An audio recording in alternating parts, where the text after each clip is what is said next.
Hi there and welcome back. If you are planning to take the SHRM or HRCI exam, then you will need to be familiar with certain HR terms and definitions, like what is Dependent Care Flexible Spending Account or FSA, discretionary and non-discretionary bonuses, what is disparate treatment versus disparate impact, what is the EEO-1 Survey, Lavender Ceiling, employee resource groups and more. In this video, we will be reviewing these important HR terms and definitions you need to know to ace the SHRM or HRCI exam. So let's begin. What is a Dependent Care Flexible Spending Account, also known as an FSA? A Dependent Care Flexible Spending Account, also called a Dependent Care Assistance Plan, DCAP, is an employer benefit plan that allows tax-free contributions by an employee and/or by an employer to cover qualified child and dependent care services. Some examples of dependent care services include preschool, summer day camp, before or after school programs, and child or adult daycare. It's a smart, simple way to save money while taking care of your loved ones so that you can continue to work. A huge benefit is that with the Dependent Care FSA, you use pre-tax dollars to pay qualified out-of-pocket dependent care expenses.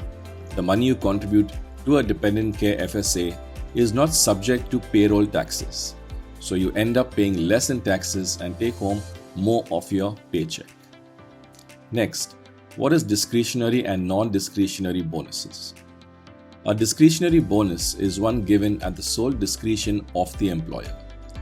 The key is that the employer hasn't set the expectation of a bonus if employees meet certain goals. Additionally, the amount and timing of the bonus aren't known in advance. The purpose of these bonuses is usually to recognize exceptional performance, and they are often one-time arrangements. On the other hand, a non-discretionary bonus is a pay increase offered by an employer if employees meet certain requirements. These are usually standing offers that help incentivize better performance in the workplace. When employers offer non-discretionary bonuses, they usually designate specific conditions to be met and a set amount to be paid. Discretionary versus non-discretionary bonuses. While discretionary and non-discretionary bonuses are similar, they have several significant differences.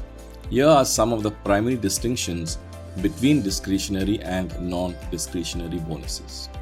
Non-discretionary bonuses are based on completing predetermined conditions, while employers award discretionary bonuses on a case-by-case basis, according to their judgment. Employers don't announce discretionary bonuses in advance, unlike non-discretionary bonuses. Non-discretionary bonuses are used to incentivize good conduct in the workplace, while employers award discretionary bonuses to recognize achievements. Discretionary bonuses usually occur on a one-time basis, while non-discretionary bonuses are available whenever employees meet the necessary conditions. Great. I apologize in advance for interrupting the video right now. Just a quick message from me. If you are preparing for the SHRM exam, then consider checking out my SHRM exam study guide, the one-book learning system. I have left a link in the description of this video where you can find more details about this guide and how to use it to ace the exam. Now back to the video. Next, what is disparate treatment and disparate impact? Disparate treatment discrimination is when you demonstrate discriminatory intent against a job applicant or employee as a direct result of them being a member of a protected class. Whereas disparate impact, also called adverse impact, occurs when a decision, practice, or policy has a disproportionately negative effect on a protected group, even though the impact may be unintentional. It's important to highlight the difference between disparate treatment, discrimination, and disparate impact. The main difference is that disparate impact equals unintentional discrimination. On the other hand, disparate treatment equals intentional discrimination. In other words, disparate treatment is an intentional action or behavior where policies and procedures have been intentionally created with the aim to discriminate against a protected class. In contrast, disparate impact occurs as a result of policies, procedures, or practices that have an inadvertent negative effect on a protected class. It all comes down to intent. Example of disparate treatment: providing higher pay to men than women for performing the same job. This is intentional discrimination. Here's an example of disparate treatment: hiring more men than women as construction workers as a result of physical height or strength. Now, this may be unintentional discrimination. Great. Moving along. What is the EEO-1 Survey? The EEO-1 Survey is a report filled with the Equal Employment Opportunity Commission, the EEOC, that includes the racial, ethnic, and gender composition of an employer's workforce by specific job categories. Employers with 100 or more employees and federal government contractors with 50 or more employees and at least $50,000 in contracts are required to complete the EEO-1 survey annually. The EEOC aims to provide a demographic breakdown of the employer's workforce by race and gender. The data submitted is kept confidential by the EEOC unless companies choose to voluntarily disclose it. Reporting helps build a picture of diversity and opportunity across US employers, providing nuance and context for conversations around issues like pay equity and the Lavender Ceiling. Speaking of Lavender Ceiling, let's now dig deeper and understand what is the Lavender Ceiling. The term Lavender Ceiling has been in use since the 1990s. Lavender as a term and color has historically been used in relation to LGBTQ+ people and since been reclaimed by the LGBTQ+ community as an expression of pride. The Lavender Ceiling refers to an unofficial upper limit imposed on LGBTQ+ people's careers. The Pink Ceiling is a term also used to describe the difficulty of LGBTQ+ employees reaching the upper echelons of the workplace and may be used interchangeably with the Lavender Ceiling. There's no doubt that the Lavender Ceiling is an ongoing reality of today's LGBTQ+ employees.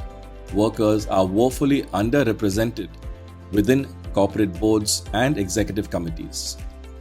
Furthermore, 358 Fortune 500 companies do not have a board diversity policy in place. The Lavender Ceiling appears to be alive and functioning. In the HRC Foundation survey, 31% of LGBTQ+ employees reported feeling unhappy or depressed at work, and 20% have searched for a different job. The consequences are clear. A lack of diversity, equity, and inclusion drive a lack of employee motivation and loyalty, leading to talent attrition with all its attendant time and cost implications. If you are finding value in this video and would like to be reminded of similar videos, then consider subscribing to my channel. Like the video, leave a comment. Thanks a bunch. Let's continue.